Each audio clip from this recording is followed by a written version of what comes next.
सोचिए सुबह आपकी नींद बिना अलार्म के खुलती है। आप अपनी फेवरेट डेस्टिनेशन पे घूम रहे हैं और फिर भी आपके बैंक अकाउंट में पैसे आते जा रहे हैं। क्या ये सिर्फ एक सपना है? नहीं, यही तो है फाइनेंशियल फ्रीडम। क्या आप भी फाइनेंशियल फ्रीडम चाहते हैं? क्या आप एक ऐसे लाइफ का सपना देखते हैं जिसमें पैसे की टेंशन ना हो और आप जो चाहें जब चाहें कर सकें? तो दोस्तों, फाइनेंशियल फ्रीडम कोई सपना नहीं बल्कि एक अचीवेबल गोल है। इस सीरीज के हर एपिसोड में हम स्टेप बाय स्टेप सीखेंगे कि फाइनेंशियल फ्रीडम कैसे हासिल किया जाए। तो सबसे पहला सवाल ये आता है कि फाइनेंशियल फ्रीडम क्या है। तो फाइनेंशियल फ्रीडम का सिंपल मतलब है पैसे के लिए काम करना बंद कर देना और पैसे को आपके लिए काम पर लगा देना। मतलब जब आपको अपनी जरूरतों के लिए काम नहीं करना पड़े और आपके इन्वेस्टमेंट्स और पैसिव इनकम आपके पैसे के टेंशन को पूरा करे, तो आप फाइनेंशियल फ्री हैं। जैसे मान लीजिए रोहन एक आईटी कंपनी में जॉब करता है और उसकी सैलरी हर महीने 50,000 रुपए की है, लेकिन उसके साथ एक बहुत बड़ा प्रॉब्लम भी है। उसके खर्चे भी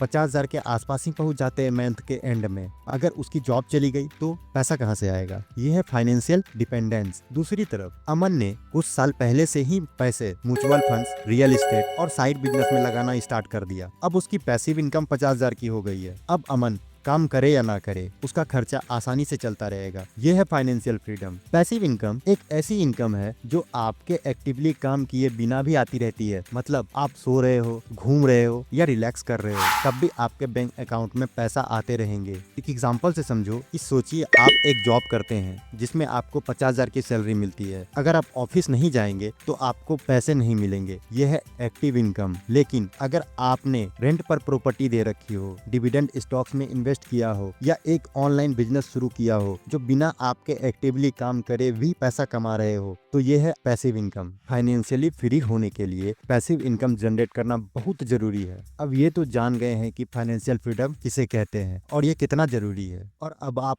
सोच रहे होंगे और आपके मन में ये सवाल जरूर आ रहा होगा कि इतने लोग जो जिंदगी भर जॉब करते हैं, स्ट्रगल करते हैं, लेकिन फाइनेंशियल फ्रीडम नहीं पा सकते, तो ऐसा क्यों होता है? तो इसके 3 सबसे बड़े रीजन है। पहला है गलत माइंडसेट। पैसा कमाने की सोच ही गलत है लोगों की। आप लोगों में से ज्यादातर लोगों को लगता है कि अमीर बनने के लिए या तो लाखों की नौकरी चाहिए या फिर एक बड़ा बिजनेस, बल्कि सच ये नहीं है। आप छोटी सैलरी से भी फाइनेंशियल फ्रीडम पा सकते हो अगर आप सही तरीके से इन्वेस्ट करें और पैसिव इनकम सोर्सेज बनाए। तो देख क्या रहे हैं, चैनल को सब्सक्राइब कीजिए। रोज एक वीडियो आएगा जो आपको फाइनेंशियल फ्री बनाने में मदद करेगा। मेरा टारगेट है बस 1 महीने में आप सबको फाइनेंशियल फ्री होने का पूरा रास्ता बता देने का। और दूसरा रीजन है जिसके कारण लोग फाइनेंशियल फ्री नहीं हो पा रहे हैं, वो है सेविंग्स नहीं, सिर्फ खर्चे पर फोकस करने। बल्कि जरूरी ये है कि आप अपनी सेविंग्स पर फोकस करें, ना कि खर्चे पर। पहले आप सेविंग करें, उसके बाद जो पैसे बच जाए उसको खर्च करें। देखिए, अगर आप सैलरी आते ही 20% इन्वेस्ट कर दे तो बाकी पैसा ऑटोमेटिकली मैनेज हो जाएगा। और तीसरा जो रीजन है वो है सिर्फ सैलरी पर डिपेंडेंट होना, बल्कि जरूरी ये है कि पैसिव इनकम के सोर्सेज क्रिएट करो भाई। सिंपल बात, अगर सिर्फ सैलरी पर डिपेंडेंट रहोगे, अगर जॉब चली गई तो इनकम भी बंद, आप जीरो पे आउट हो जाओगे। इसीलिए मल्टीपल इनकम सोर्सेज रखो। सिंपल एग्जांपल लो कि अगर किसी ने 10 लाख इन्वेस्ट किया है और उसको 8% एनुअल डिविडेंड मिलता है, तो बिना काम किए 80,000 सालाना उसको आता रहेगा। देखो, अगर समझ आ रहा है कि फाइनेंशियल फ्रीडम सिर्फ अमीर लोगों के लिए नहीं है बल्कि किसी भी नॉर्मल आदमी के लिए पॉसिबल है, और आप सोच रहे हैं कि मुझे भी शुरू करना है, और आप सोच रहे हैं कि मुझे शुरू कहाँ से करना है, तो शुरुआत सिर्फ एक ही चीज से होती है, वो है अवेयरनेस। जब तक आपको अपनी फाइनेंशियल कंडीशन का सही पता नहीं होगा, तब तक आप फाइनेंशियल फ्रीडम की तरफ पहला स्टेप भी नहीं ले पाएंगे। पहले ये चेक करो कि आपकी फाइनेंशियल हेल्थ कैसी है, आपकी इनकम कितनी है, आपके खर्चे कितने हैं, क्या कोई ईएमआई वगैरह तो नहीं चल रहा है।